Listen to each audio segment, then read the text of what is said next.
vivre dans sa maison. Quelle maison, quelle histoire! Et si vous remontiez le temps pour savoir qui a pu l'habiter, la fréquenter? Tout cela est possible grâce aux généalogistes de la pierre. De la même manière que l'on peut rechercher ses ancêtres, découvrir les précédents occupants de son Home Sweet Home devient ainsi une aventure chronologique. J'ai donc cherché à savoir d'où ils venaient, à qui ils avaient pu acheter cette maison. Je me suis rendu compte que c'était une famille qui était relativement riche puisqu'ils étaient propriétaires. C'est intéressant de voir qu'il y a sûrement des descendants pas si loin que ça, qui ne sont pas étrangers à l'histoire de cette maison, enfin évidemment à 200 ans d'écart, mais enfin bon, ça c'est intéressant. Et puis savoir ce que ces gens effectivement représentaient pour la commune.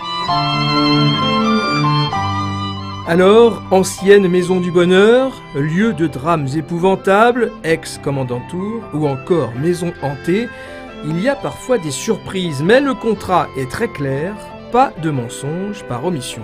Je vais leur dévoiler tout ce qui se sera passé concernant les familles, tout ce qui a pu... Bien sûr, bah oui, en fait, c'est même ça qui me passionne, c'est la petite histoire. C'est pas uniquement aligner des noms les uns au-dessus des autres avec des dates, parce que ça n'a pas tellement d'intérêt. L'intérêt, c'est de faire revivre ces gens, leur histoire, la famille, les drames, enfin tout ce qui fait qu'on est humain, en fait.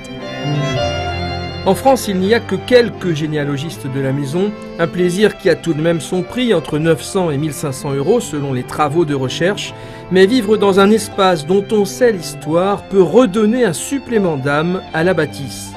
Et pour en savoir plus, un salon de cette science récente aura lieu ce week-end au château de Giseux.